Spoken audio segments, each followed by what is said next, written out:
make it through. All the names you shout at me, all the red I make you see. Sorry, but it's true. Stop trying to look for a fight with me, cause no one will win. I'm spending twice of the energy to watch you begin. Might be too soon to call you out, and maybe someday we'll see eye to eye, eye to eye. Stop trying to look for a fight with me, cause no one will win. I'm spending twice of the energy to watch you begin. Might be too soon to call you out, and maybe someday we'll see eye to eye, eye to eye. There are times I wish I knew you like a friend. Maybe if I did, we'd come through in the end. All the opportunities, all the hopes for you and me, stories far from proof.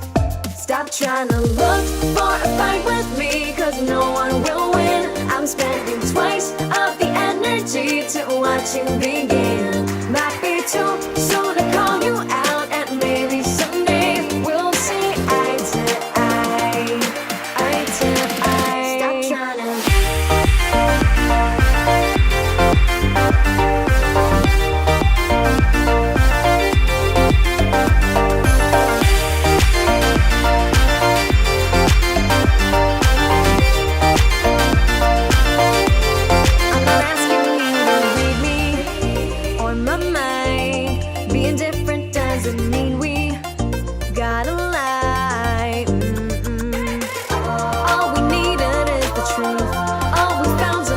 safari every time. Seriously. Stop trying to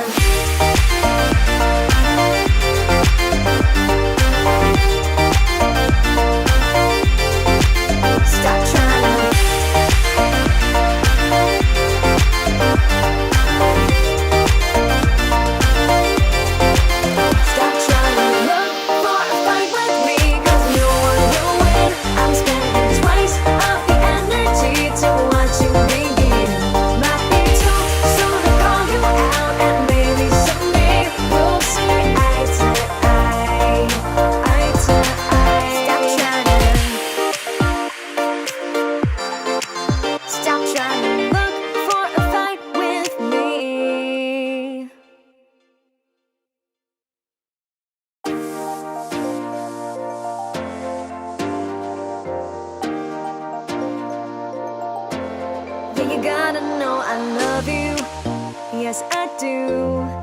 sometimes it ain't enough to make it through.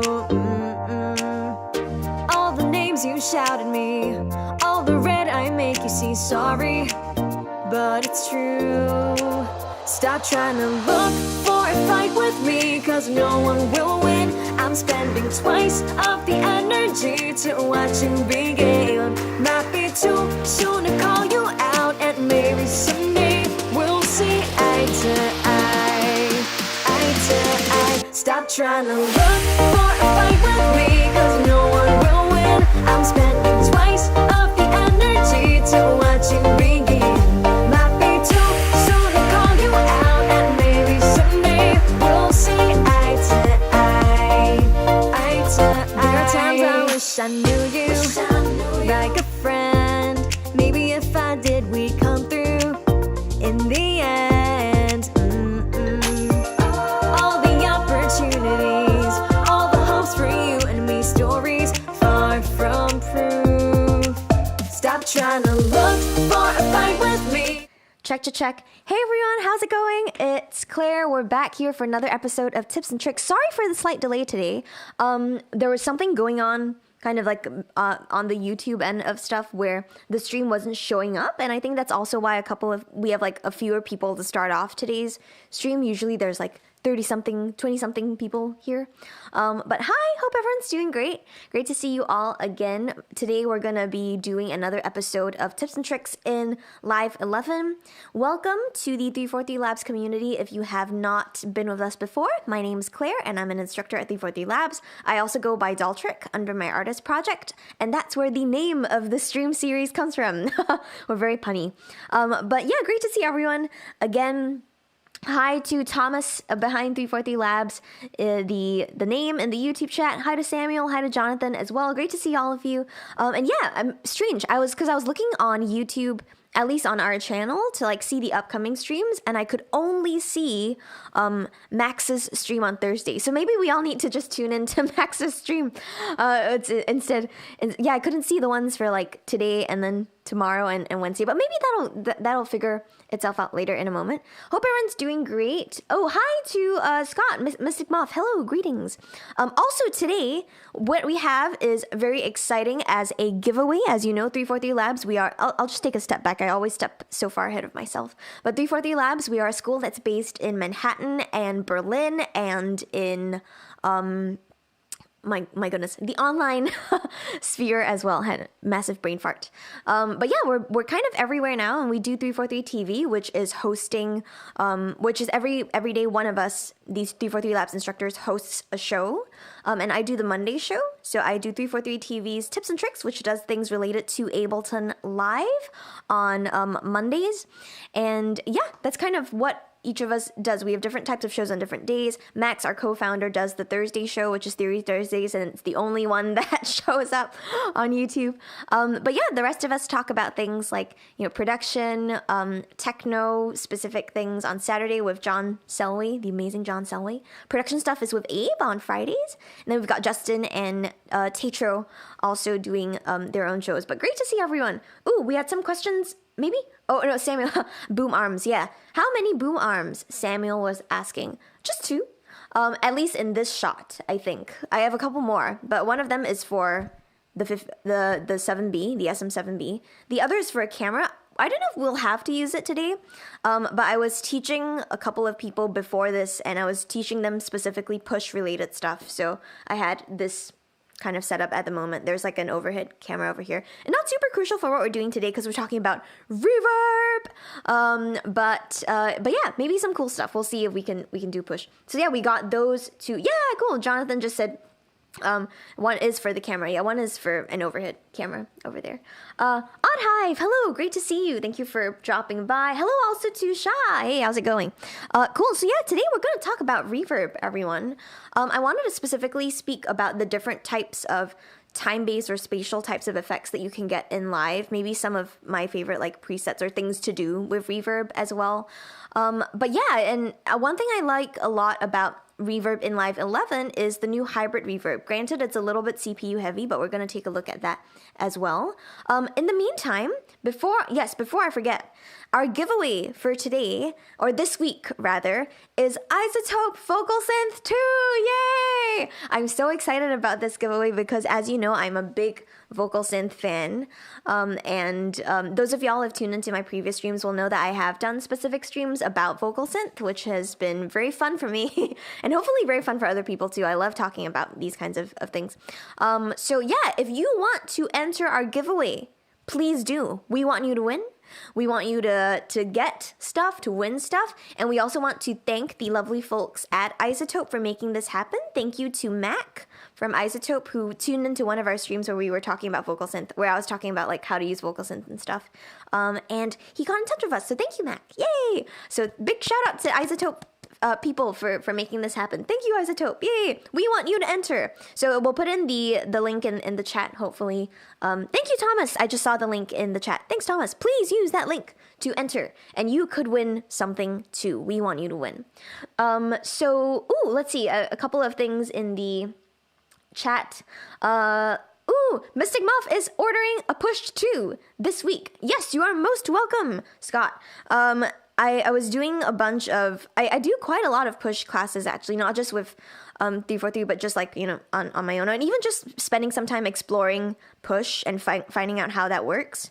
There's always wonderful things that are new about Push, and maybe if it's interesting for people, maybe we could do a stream that's specifically related to how certain features of Push work with new features in Live 11. So if that's something that you're interested in, let us know in the chat, and then maybe we'll schedule it for like a future week or something. But yeah, so we're going to talk about Reverb. Maybe we'll use Push. I might just use Push for the knobs to demonstrate a couple of the Reverb things that are going, but let's get started. So does anybody have a suggestion for, let's see. Yeah, let's do a suggestion for a key. I'm gonna go ahead and maybe get started on some drums, but from the chat, if I can get a suggestion for a key that we should write in for today or make a little idea in for today, please let me know in the YouTube chat. And in the meantime, I'm just gonna get started on some drums. And what I might do actually, since I have Push here, why not use Push, right? So I'll take away the audio track and I wanna do some drum programming on this. Let's recolor it orange. Let's pull over some drums. I wanna pull out some drums and then I also wanna do a couple of chords to illustrate a little bit of the different ways that we can use Reverb in live. And maybe some people are familiar with this already. So this might be like a little bit of a recap and a good review just so that we get ourselves all on the same page with the same foundation. So let's go ahead and do some drums. I'm just gonna pick the, let's just do a classic like 808 core kit. Let's see if I can scroll to where that is. I think it's up top, right? Yeah, there it is, great. Let's do the, oh wait, 808. Yeah, that's kind of cool. Well, let's just do the 808 core kit, great. We can put some drum bus on it though. Maybe that'll help a little bit. Now, as you can see, this is something pretty neat too, but in Live 11, the core kits have been redesigned and restructured a little bit too, so that they work a little bit more, how to say? Yeah, a little bit more nicely with some of the new features in Live 11, like snapshots, stuff like that. So for example, let's just go ahead and, you know what, I might just go ahead and capture some kind of performance first. So let's see, I've got my kick over here, which they've renamed bass drum. And I've got my clap, okay, cool. And then hi-hats over there. So let's just do a simple like half-timey sort of rhythm that I do a lot, so.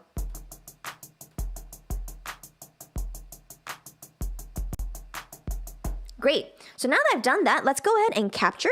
From Push, there's a way that you can do this from Push, but since we're all looking at Ableton Live in arrangement view, let's go ahead and head over to the top of Live, and there's like a little box with 4 edges. That's a capture MIDI button that was introduced in Live 10. So it basically takes whatever you were playing that you might not have pressed record for, and it captures that, including tempo. So let's see what happens if we click on that. Boom, there we go. There is my drum pattern. Let's see if it indeed get what I did correctly. I think it did. Yeah. There we go. Sweet. So there we go. There are my captured drums. Excellent. Let's go ahead and I'll just move this over here to be a bit more concise. We'll also zoom in a little so we can see better. And let's just loop that section so we can play around with it. Now here's a neat thing that's not yet related to Reverb, but will be in a short moment. We've got a couple of different sorts of snapshots here inside the core kit. So this actually lets us page through different types of settings in the core kit. So let's check this out. This is new in Live 11. So it basically lets you save the statuses, whichever pronunciation you prefer, of each of the macro knobs, which is wonderful. So for example, if we want a clean sound, let's see what a clean sound sounds like. It's the default, I think. And now boomy. Ooh, yeah, that's boomier. Cool, for sure.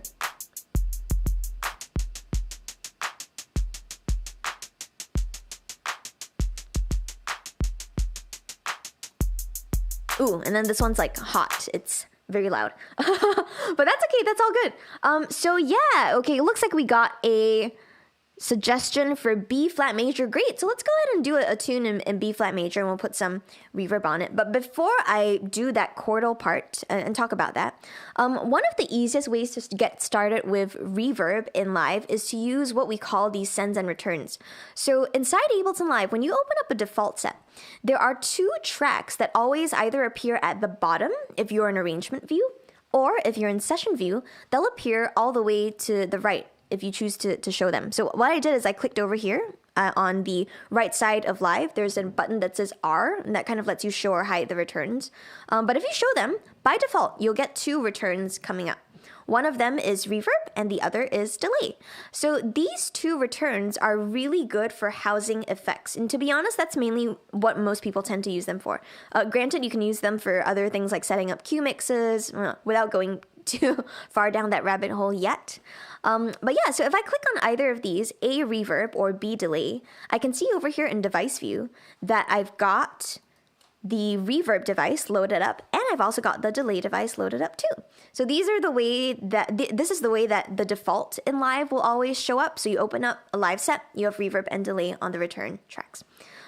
You'll notice though that these do look a little bit different from the standard sort of track that we might find inside Ableton Live. For example, if I pulled over my 808 chord kit track, I just made it a little bit wider over here. Notice how that I do have the option to, put certain kinds of clips inside these tracks, and that's because this is a MIDI track. My other track that I have over here is an audio track. That's how my voice is coming in through Live. But the return tracks don't have that, and that's because they're really just good for containing effects. The way that we would use them is that we would use these send knobs on the musical tracks that we have information on, so like the drums track that I just programmed in, we would use these knobs to send information to the return tracks. And you can do this both from session and arrangement, but let's just get started with session since we're here. So let's take a listen, and while we're listening back, I'm going to drag this A knob on my 808 chord kit upwards, and we'll see if we notice anything popping up here in my reverb track. So here we go. Ooh.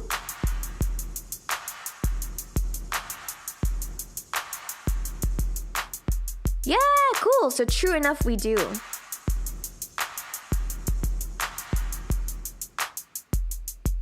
Great. Awesome. So that's kind of like the first iteration of reverb that most people will encounter, having it on a return track and being able to do that. The thing about return tracks, which is why I wanted to ask for the key suggestion, which I think we got in the chat, is with return tracks, we can send more than one specific sound to that reverb. And that, in a way, helps us create the, I guess, sonic qualities of having some kind of specific space that parts are in. So let's go ahead and pull this up. I actually didn't ask for a suggestion from the chat for an instrument, but let's just go ahead and find one. I think maybe we can go with, let's see, let's do some kind of synth key part over here. Let's do, what should we do? Let's scroll through a couple of these things, see if we find something we like.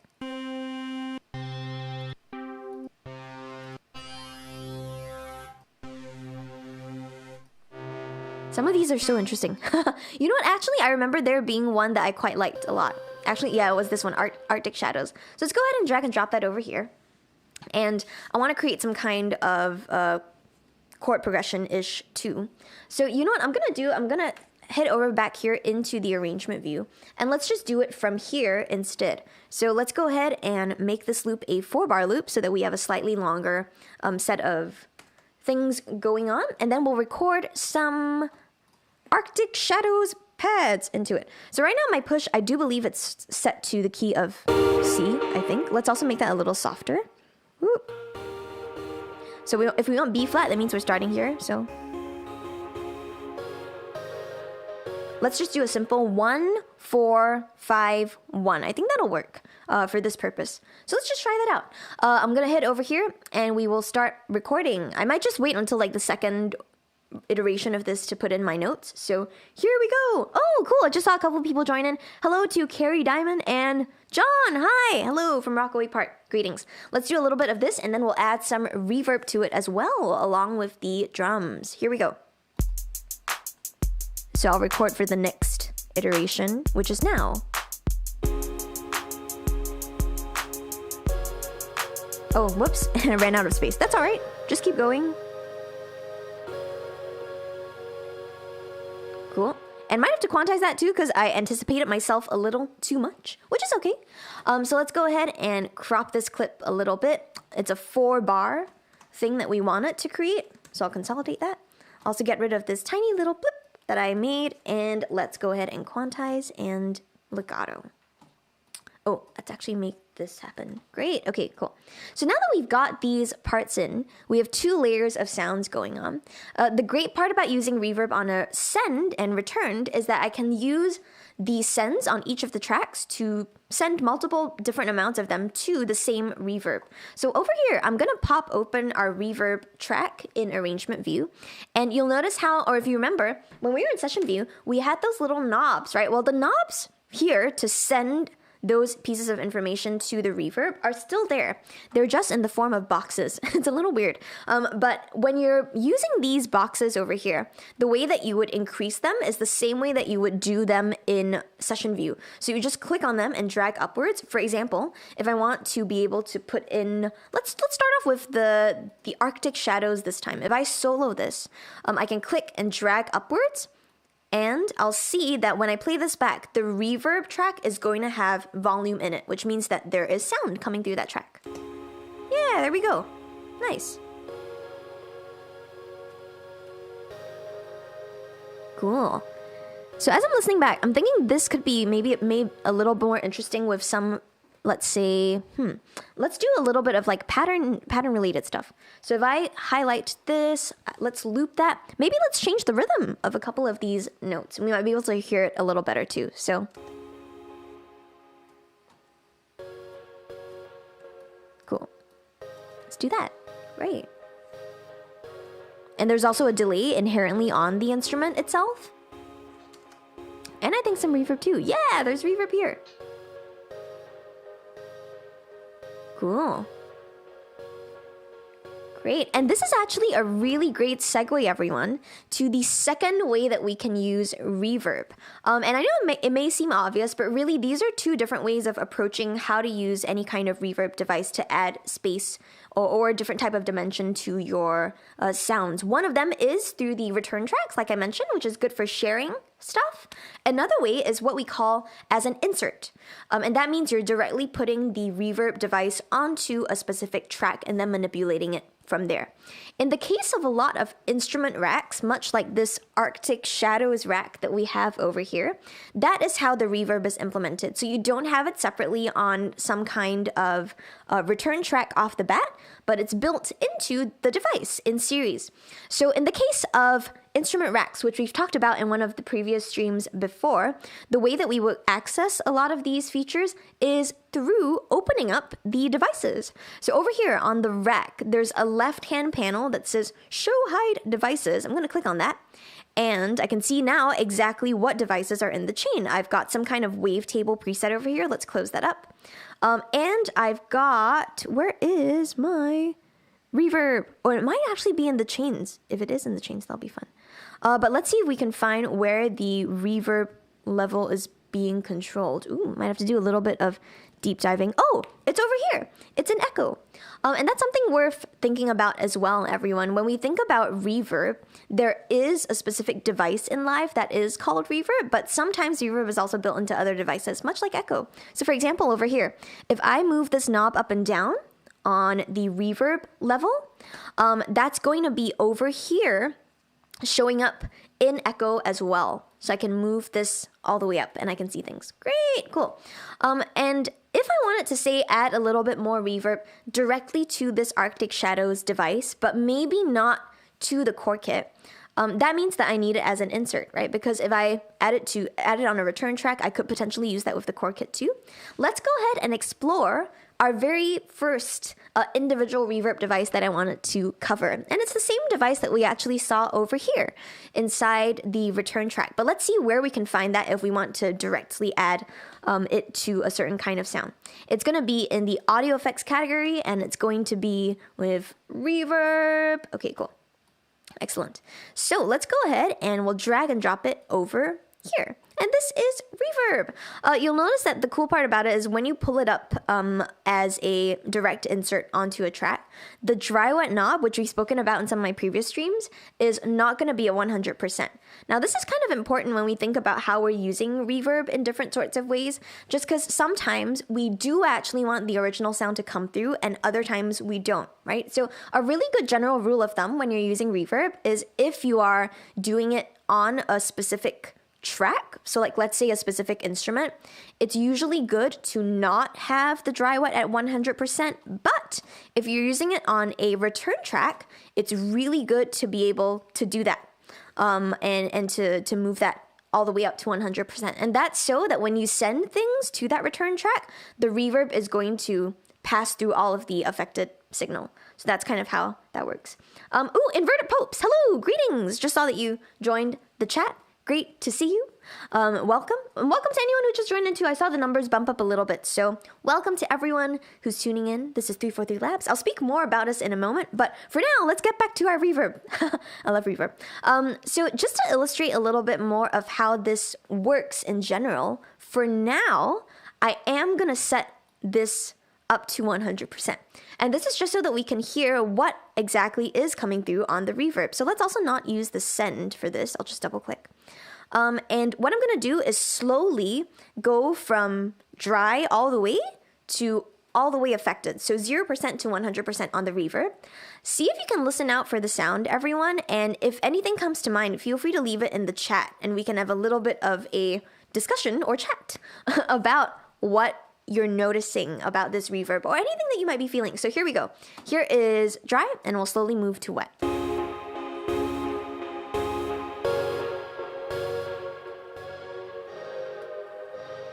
So now it's all wet, and let's move back to dry.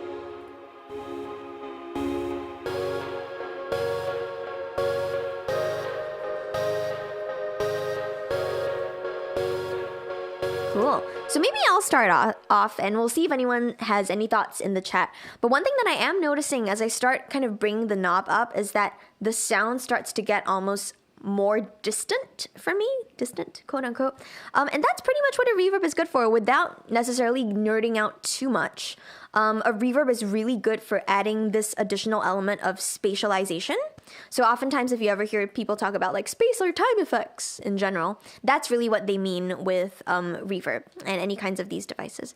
Now, one thing that I like a lot about reverb in general is that it adds a little bit of depth to a lot of the sounds that you create. And that's part of the reason why I think a lot of software synthesizers have their built-in reverbs and delays too. So that's another place where you can also find reverb, not just in Ableton Live or in any other DAW that you're using as an individual effect, but even in specific synthesizers. For example, Serum, I'm actually a really big fan of the built-in Serum reverb and delays features over there. So yay, Serum. I'm not sure, maybe one day we'll give away Serum. Who knows? But for now, we've got reverb over here. Now, a couple of things. As I'm listening to this sound at the moment, I am thinking, how can I shape this a little bit further? I think we could start off actually by just moving some of the notes into a higher octave. So this is more of an arrangement thing, but let's go ahead and do that right now. I'm just going to select all of these lower notes and bump them up an octave by pressing Shift and the up arrow key, and that brings it up an octave. So now we got...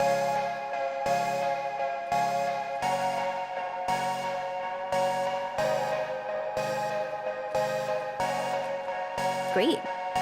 So now when I'm adding in my reverb, I want to think of a couple of different types of functions or parameters really that I'm trying to manage. And this is kind of like one of my favorite parts to do whenever I'm tweaking reverb specific to a specific, I just said specific twice, specific to a synthesizer sound. I was thinking of like all of the words of S's in my head, specific to a synthesizer sound. I like playing with a couple of parameters, notably the decay time and the pre-delay, as well as the input processing. I feel like those are always my personal top three when I go about looking for these things as a performer and as a sound designer when I'm making sounds for my projects. So let's go ahead and we'll start off first by bringing the dry wet a little bit up so that we can hear more of it. So now we got this, a little more of that reverby sound. The first thing that I often go for is decay time. So decay time is the amount of time that the reverb goes on for. By default, the decay time for the normal reverb that comes with Live is about slightly over 1 second. It's 1.2 seconds, which is pretty standard for a good sort of reverb. But if we head over here to the audio effects category again, and if you click on the drop down menu next to the reverb device over here, you will see some subcategories, and this is a really neat tip actually. I usually tend to start with one of these instead of just the default reverb device. And that's because by starting with some of these different algorithms, or I just kind of gave away a little bit of what I was gonna say, by starting with these different presets, you're actually kind of emulating a different sort of space with a different algorithm. So, for example, my default reverb, let's keep it over here, but I wanna at least do some kind of comparison with something that's a little bit maybe more extensive, maybe a cathedral. So let's go ahead and drag and drop this cathedral behind the reverb and just do a really quick like visual comparison. So immediately we can kind of see that a few of these features are different, right? We've got the dry wet all the way up because, you know, usually you would tend to maybe put this on, say, a return track. You would also have a different curve for this input processing part. You've also got a different pre-delay, different decay time, different size as well, and also different quality. But maybe that's something that I'll jump into at the end of the stream if we start talking about reverb in, say, performance-based settings. But just to illustrate, let's do a side-by-side comparison of what these two reverbs sound like first, and then we'll talk about a couple of tricks for navigating and fine-tuning and refining some of the reverb sounds. So let's maybe set both of them to like 50%, or maybe let's be a little more drastic. Let's be like 70% for the both of them. I'm gonna turn on the first reverb first, which is our default reverb, and then we'll do the cathedral and we'll see how different it sounds. So here we go. Here's original.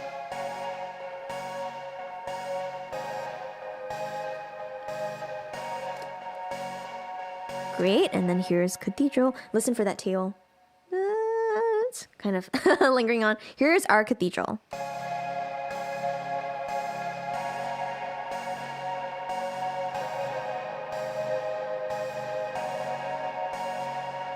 Cool, so immediately off the bat, you can hear how that's going on for a longer time. And yeah, that's because it has a longer decay time. So we're kind of simulating a slightly larger space to that end. And I think that a really great way of manipulating different types of reverbs is, like I said, to play with the input processing. So check this out. Over here, maybe this kind of looks a little familiar to some folks. Perhaps if you've used Live a lot and if you've used like different types of filters, think of this input processing part as really an input sort of filter.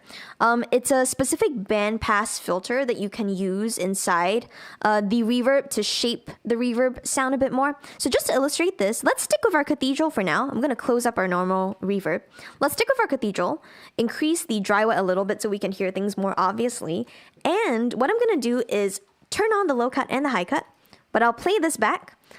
Perhaps with our drums also, maybe with the drums a little softer this time so we can hear things in context. And I'm going to move this bandpass filter around and we'll see if we hear any differences in the sounds. So here we go.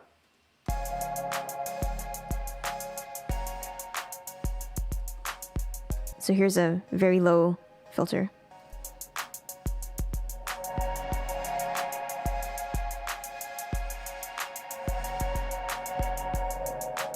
It's very dark now. Now it's very bright. Yeah, cool. So in a nutshell, that's kind of going to help you also shape a little bit of your sound, right? We think a lot of how, when you're using a synthesizer or when you're using any kind of preset, oh, you want to, EQ stuff or you want to change those things. Sometimes I find myself not needing to use EQs because I prefer, say, a very reverberant type of sound on a synthesizer, and I might just navigate it using the input processing. So for example, over here, that's what I might do in this case. I might not EQ this. I might reverberate it instead through a different setting. And I'm going to adjust the dry wet and let's find a sound that we think might be good. So here we go.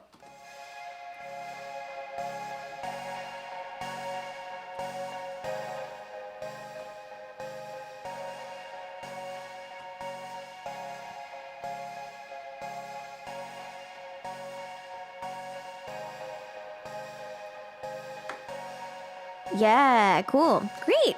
So that's the first thing that I go for. Now, the second thing that I usually go for, which you already saw me tweak, if anyone caught my ninja move, is this thing that's called pre-delay on a reverb. And pre-delay is really cool because it lets you actually adjust the time between the first sound that comes up and when the reverb signal kind of pops up after. So one thing that I like to do a lot in my reverbs, especially if I'm doing it timed to a certain tempo, is have the pre-delay be a specific division of time. So what exactly do I mean by this? This is where the mathematics part comes in, but I'm also looking at the time, and it looks like it's the halfway mark. So if you want to find out how to do some math with reverbs, stick around. But I'll just take this quick moment to say hi to everyone in the chat, or a couple of other people. I just saw the numbers change a bit on the stream. So welcome, everyone. Thank you all for tuning in. We are 340 Labs. We are a school that's based in New York and Berlin and online, and we teach a lot of electronic music production and music creation in general. So we offer classes like on Ableton Live, so specific software ones like Live or Logic. And we also offer classes on things specific to techniques. So for example, mixing or synthesis or sound design, writing, songwriting, composition as well. Lots of offerings. And every day at 1 p.m. EST, we have 343 TV, which is hosted by the 343 Labs instructors. So my name's Claire. If you're joining us for the first time in the community, welcome. We're so excited to have you here, and we're also excited for you to be involved in other things that we do too. So just going to plug really quickly, we have a very cool Discord. That's a nice place for our community to hang out. So if you want to join us over there, please do. You can also tune in for our daily streams and making sure that you're in the loop by clicking on the subscribe button. So make sure that you subscribe to our channel. You can also turn on the notification bell to be notified whenever this happens. And yeah, great to see everyone in the chat. Oh, I saw a couple of folks. Hi, Enigmatic Onion. Hey, great to see you. You are most welcome. Kai, it's an hour early today. That is an excellent observation. That is because we are having daylight savings in the United States. So we just had daylight savings, I think, yesterday, March 14th. So now everything should be shifted. So to that end, if you need make sure that you enter, please. But in the meantime, let's head back over here to our reverb. So we were talking about some reverb devices here today in Ableton Live, giving a couple of tips and tricks for how to do that. Let's see how we can do some timed pre-delay. So for this, I need my calculator. Hello to Nikita. I just saw you join the chat. Welcome. I'm not sure if I've seen your name before, so welcome to the series. Welcome to anyone else who is actually tuning in for the first time. It's great to see all of you. But over here, I've got my calculator. Let me just check that it shows up on the stream. Yes, okay, it is. Great. So here's a formula that I use a lot. This is, I guess, maybe a little bit more of my college professor side showing up a little bit. I do this with my students in college. But what we want to do is we want to be able to calculate a musical value for a specific type of delay time. So it could either be a timed delay using the delay device or pre-delay in this case, since we're using a reverb. So what I want to do is grab 60,000 divided by the BPM, and that's going to give me the number of milliseconds that a quarter note is in milliseconds. Why this formula? So 60,000 is the number of milliseconds that is in 1 minute, right? So 60,000, let's type that in over here. Number of milliseconds in 1 minute. Now, if I have the BPM, which is the beats per minute of a song, and in this case we're at 92. Just now we were at 85. I bumped it up to 92. If we're at 92, that's the beats per minute. So if I divide the total number of milliseconds in a song, in a minute, by the BPM, which is the beats per minute, then I'm gonna get this value. In this case, it's 174, excuse me, because you round up the 9. That is the length of time in milliseconds that a quarter note goes for. So if I wanted some kind of quarter note pre-delay, then I would type this in and I would get a musical value for the pre-delay value, and that would help it be a little bit tighter with the reverb. That's how I found, that's maybe a little tip or trick to do that. Some people will find that they don't care about it too much or they don't find it particularly audible, but I've found from my personal experiences with producing that when I do this for reverbs that are directly on specific synthesizers, and sometimes even on return tracks too, but more so for like the sound designy elements, I find that it ends up making the sound a lot more cohesive. So let's see. If we have this set to 652, I think it might be a little bit too long. Because the maximum is like 250 milliseconds, right? So instead of doing a quarter note value of pre-delay, let's do like a 16th note value of pre-delay. So we'll divide this by 4 and we'll get 163, which seems fairly reasonable. So let's go ahead and try that out, 163. And now we will listen back to our reverb.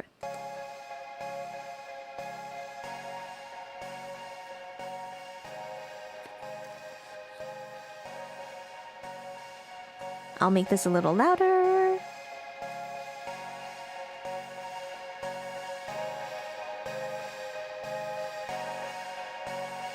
Cool. And it might be a little hard to tell through Zoom, which is totally fine. We know Zoom always like messes up the audio stuff. It's not Zoom. YouTube, excuse me. Through YouTube. All these streaming things. But now we can hear that when the reverb comes in, there is a little bit of delay, pre-delay, hence. There's a little bit of delay between the time that the original sound comes in and the time that the reverb reverberates for. And in this case, I think I actually want to halve it even more. So maybe have like a 30-second note for this. So we'll divide it by 2, 81.52. 81.52. So that way I get a little bit of a space between when I play a sound and the reverb comes back. And it's not just kind of glued together. So I usually find that really useful to do for synth-specific sound design. Just saw Taster. Hello, welcome to YouTube. I just saw some people join in the chat. So welcome, everybody. Thank you all for joining in. If you just joined in, you can catch up with all of our previous things that we've done. All of our streams are replayable, so you can watch them again. They're archived on our YouTube channel. So if you subscribe, you'll be able to see everything that we do, and you can also get access to the previous streams too. But yes, welcome to everybody. Great. So that is Reverb, everyone. That's the normal Reverb device. But let's explore a little bit now with another device that I was very excited about when it first came out, and it's called Hybrid Reverb. So what I'm going to do is, in this case, I'm just going to drag and drop this behind our normal reverb first. But let's go ahead and mute this. And you know what? I've changed my mind. I want to keep my cathedral on this. Let's put hybrid reverb on our drums. And let's see what results we get immediately. I'm also going to close up the core kit for now because we're not sure we're necessarily going to use that. But let's take a listen to what this sounds like with some hybrid reverb on it. So here we go. Ooh. Cool. So starting at 0 and slowly increasing the dry wet.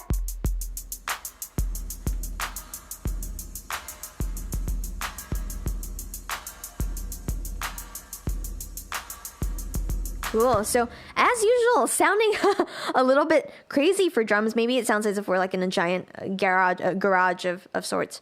It's funny, I said garage, but it's garage in the United States and garage in the UK. But anyway, if anyone's a fan of UK Garage, let me know. I love UK Garage too. But in this case, we've got hybrid reverb going. This is special because it came out in Live 11. So yay, new Live 11 stuff. Hybrid reverb is a hybrid convolution and algorithmic reverb. So without, again, nerding out too much about that, what we're really going for in this case is the emulation of a specific space. So check this out. Over here on the bottom edge of hybrid reverb, there's this little section that says convolution IR. And what a convolution part of a reverb does is it kind of helps us emulate, without nerding out too much, it helps us emulate a specific location. So for example, over here, I've got the Ableton Studio backwards, this specific type of response. If I wanted to, I could choose any of these other options and we might be able to simulate something different. So I don't know if anyone's able to see these super clearly. I know excuse me, what was I just saying? I know that my camera is blocking it slightly, so maybe to do this I'm going to open up CoreKit again and let's just see if this works better. I think that works better. Yeah, okay, great. So now I can see all of these options here. We were starting out at the Ableton Studio. If I want this to be maybe like egg cups, whatever that might be. Let's see how egg cups sound. Ooh, notice what immediately happened. The wave shape that shows up over here in the display changed, and that's because the file that we're using to base the reverb off of is also different. It has changed. So now we'll probably get a different sound. Here is egg cups.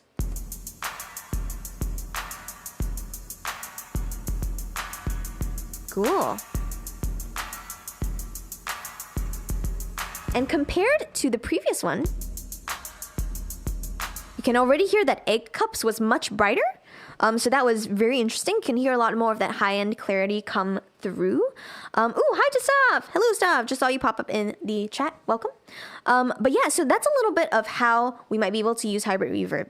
It's a lot of... I guess it's a little bit of a different paradigm from the traditional algorithmic reverb stuff, but I love using it just because you can simulate so many weird kinds of spaces. For example, over here, we've got more options, not just for, say, some of the smaller early reflection types of settings, but if we want a really big hall, for example, here is a Berliner hall with a decay time of 2.18 seconds. So, and if I pause this, you can hear it go on for longer. I'm going to play that one more time, and this time when I press stop, I won't speak so that you can hear just how long it's stretching out for. So here we go. Let's maybe even find like a more drastic sort of sound. If I don't have a Berliner hall, maybe there's like a digital long haul. Ooh, this one's 5 seconds, 5.61 seconds. Let's take a listen. Here we go.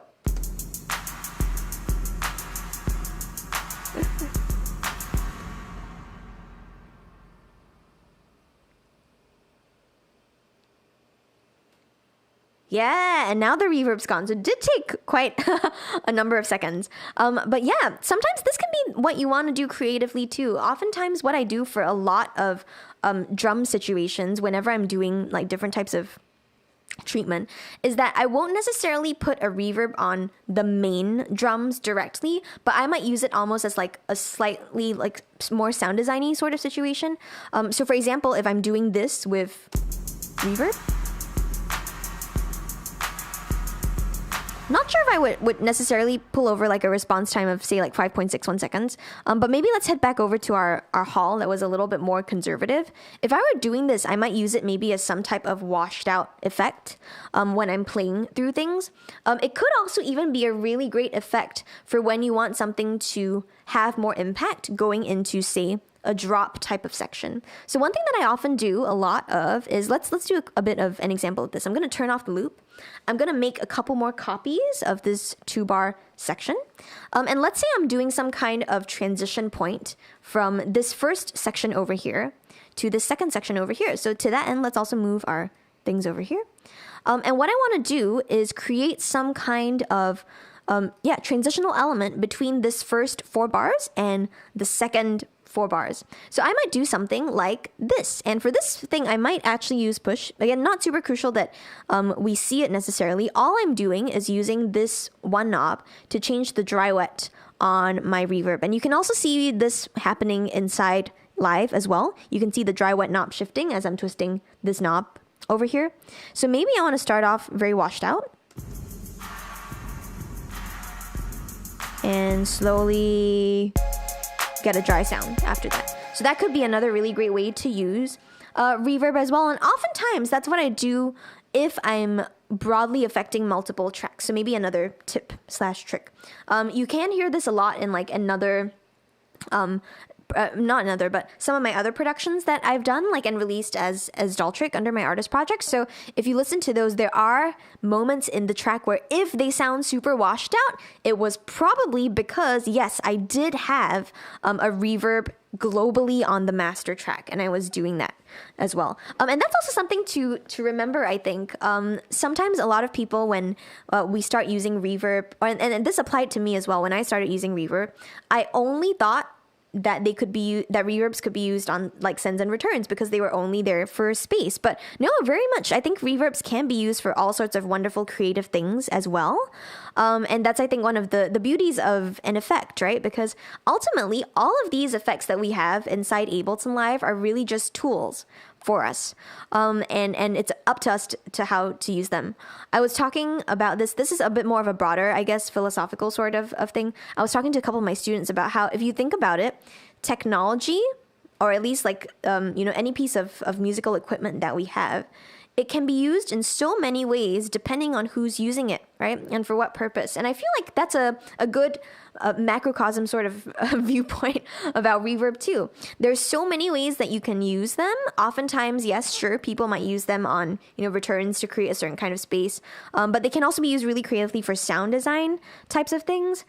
For example, if you are, working with different sorts of elements and finding different ways to balance things in the mix, maybe you can specifically reverberate one different type of element more and bring it down. And oh my God, hi, Funky Mo. Funky Mo is a dear friend of mine, a dear big brother of mine. Wow, thank you so much for the bubble tea donation. Yay! Thank you. Okay, thanks so much to Funky Mo. We went to school together. He is one of the reverb masters.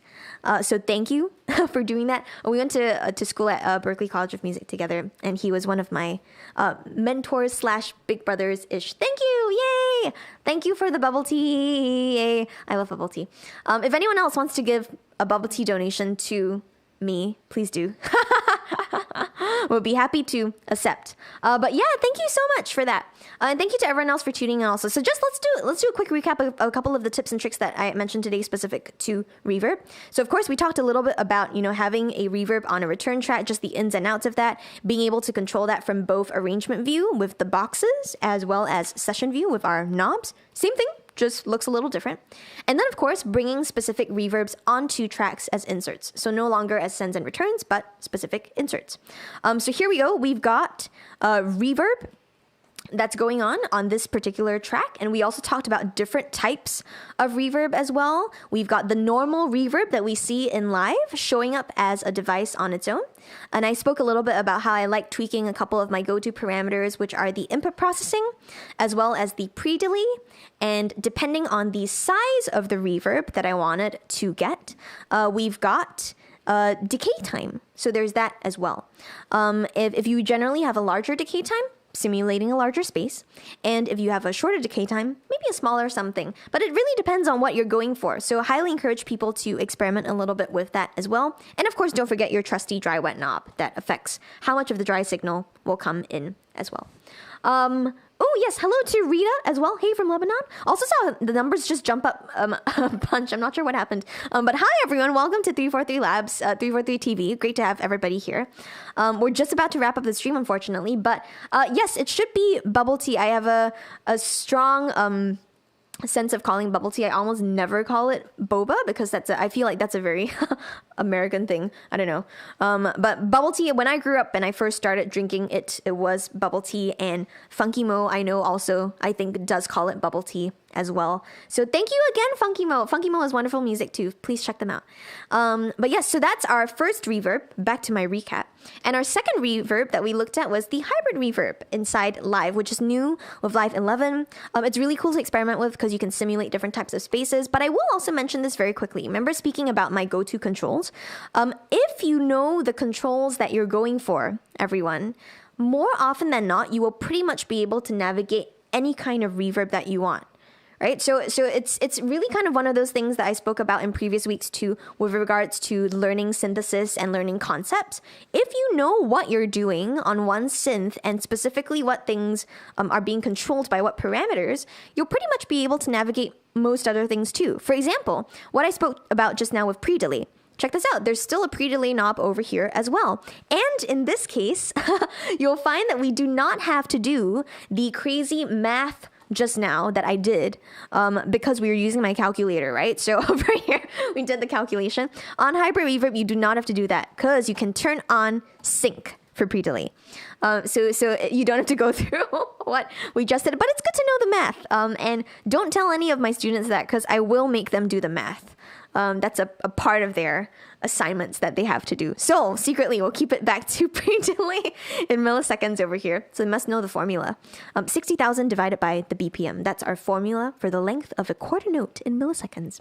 But yes, so we've got that going. Again, one of the other things I mentioned with the overall decay, you can get that over here. So it's no longer decay time necessarily, but decay, that control, still able to get it over here. Likewise, you've got the dry wet, also able to get that over here. And in terms of the input processing, or really the EQing within the synth, that can still be done over here in Hybrid Reverb too. Except in this case, it's kind of kept over in its own EQ track. And let's see. Hello to New Drexian and ED. We're actually about to wrap up, but welcome to the stream anyway. ED, hi. Did you touch on return tracks? Yes, I did in this. So if you want to scroll back to the beginning, ED, I touched on it at the beginning on return tracks. So and this is going to be archived. So if you want to, you can scroll back and be like, hey, where's the part where Claire talked about return tracks? And you can look that up. Stav is saying math with a sad face because he is one of my students. So I don't remember if we did this in class, Stav. Maybe if we didn't, then you escaped it. But usually I make people do it. So it's our math part of this. But thank you so much, everyone, for tuning in. This has kind of been our look into 101-ish about some reverb devices inside Live and how to go about navigating them. As a reminder, please enter the giveaway. The giveaway is for iZotope's vocal synth. We're very happy to be able to give this away. Thank you to our friends at iZotope. There's actually a really nice delay inside it. There's no reverb built into iZotope Vocal Synth 2, but there is one that is built into the excuse me, that is built into the delay. There's a delay that's built into iZotope's thing. Goodness.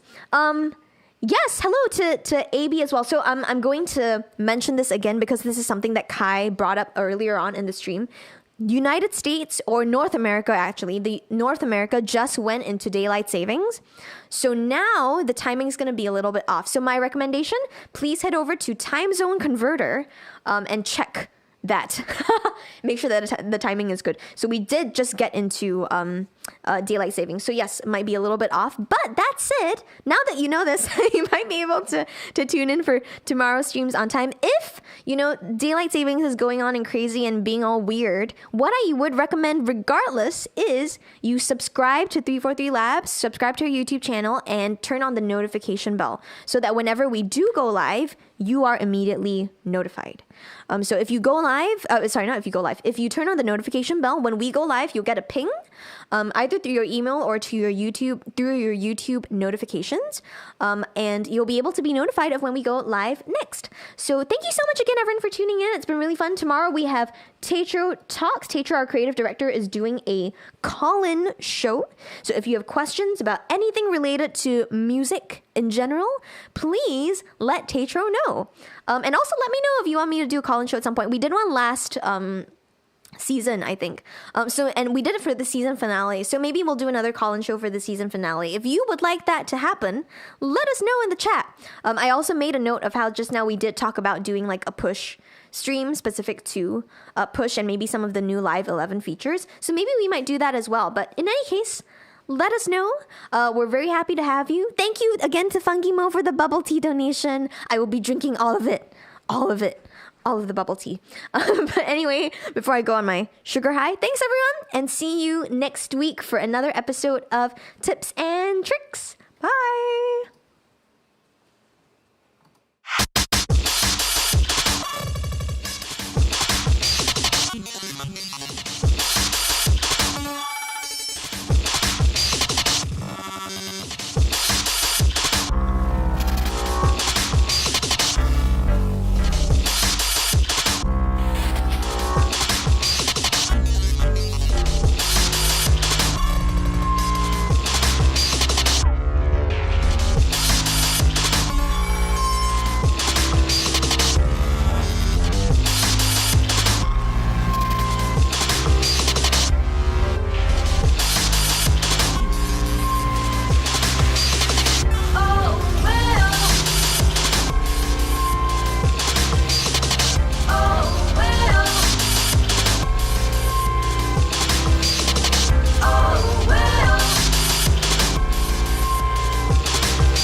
forsaken in fraction.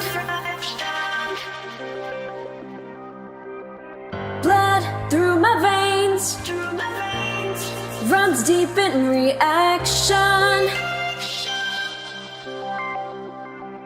Inside this fire blazes through the pouring rain. Ignite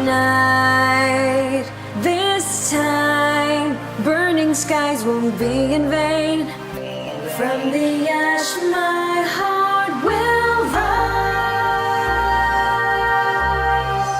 heart will rise. From the truth my soul can hide, soul can hide.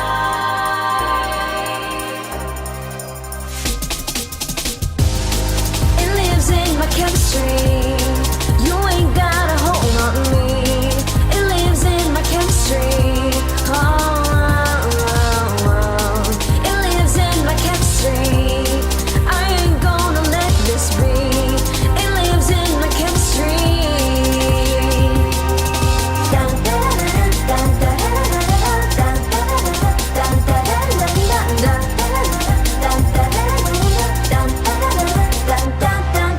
one energy, I'll try.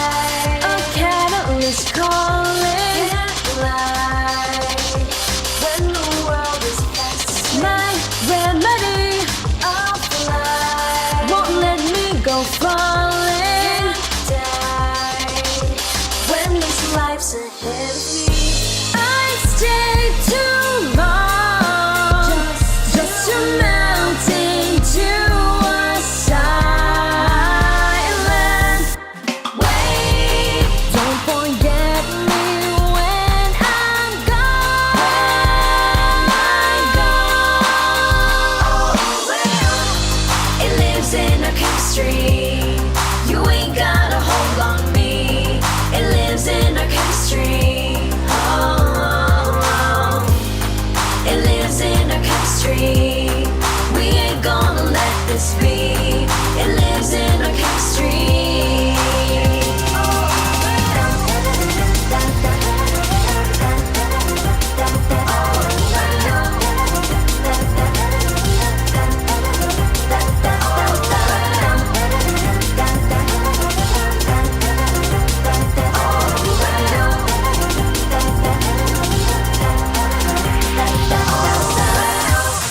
It lives in our chemistry.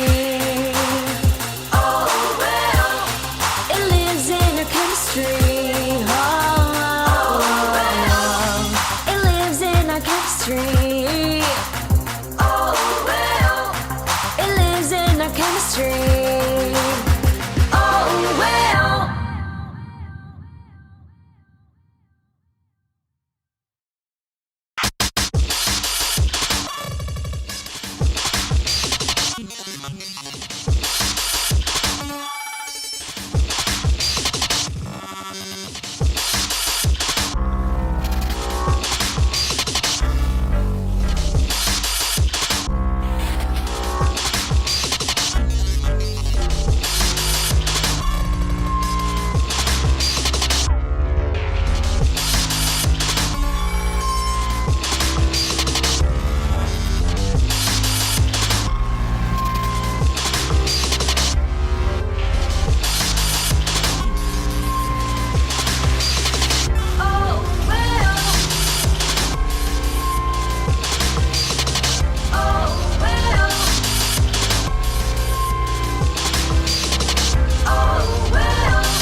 Forsaken in fraction.